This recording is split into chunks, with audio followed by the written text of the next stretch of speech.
Super Destinator Fury.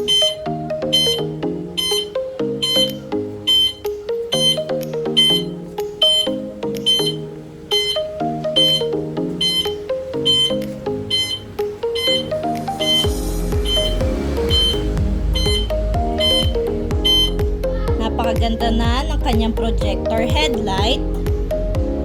Meron pa yang MDL para sa gabi. At meron pang crown light, kaya sure na hindi ka madidiliman sa dadaanan mo. May LED lights pa yan na parang nakasmile. Meron pang underglow lights. May rear light. Meron pang stop light. May fan na din para hindi ka mainitan sa biyahe. Meron ka na ding Bluetooth speaker, kaya pwede ka na mag-sound trip The habang Bluetooth device is ready to pair. ganda na rin ang kanyang steering wheel kasi naka-leather na yan. Dito na rin ang busina.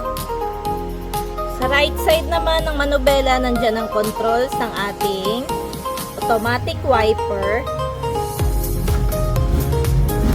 Ito naman ang controls ng ating lights para sa ating headlight, off, low, then high. Check natin sa mismong headlight. Off, low, then high. Katulad ng kotse, dito na rin ang kanyang control sa signal lights. Pataas kapag right, pababa kapag left. Naka-signal light sa right, naka-signal light naman sa left. Meron na rin yang hazard pag magsasadang stop ka sa kalsada. Sa lower part, dyan nakalagay ang drive and reverse. Kapag nag-reverse ka, automatic mag-on ang reverse camera. Then, ito naman ang on-off ng ating crown lights at underglow lights.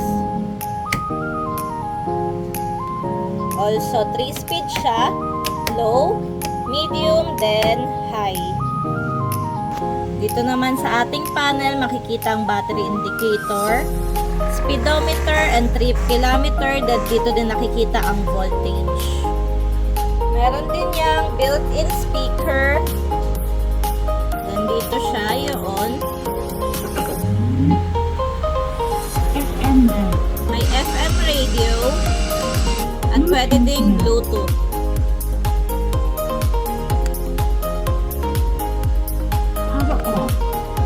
Meron ding big pocket sa harapan, ang ating accelerator at foot brake, 2 big side mirrors na may signal light, ang ating parking brake, may crash guard na rin yan, harap at likod, naka-alloy mugs, then big tires na 3.5 by 10, kaya hindi sasayad sa mga humps, high ground clearance,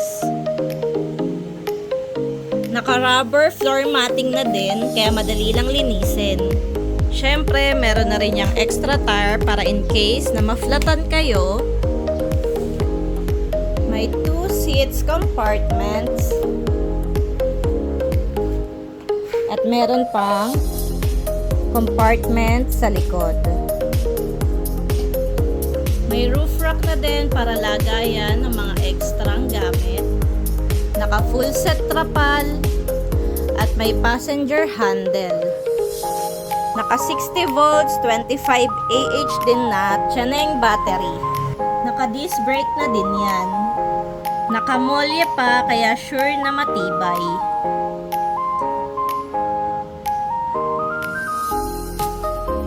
Naka 2,500 watts na motor.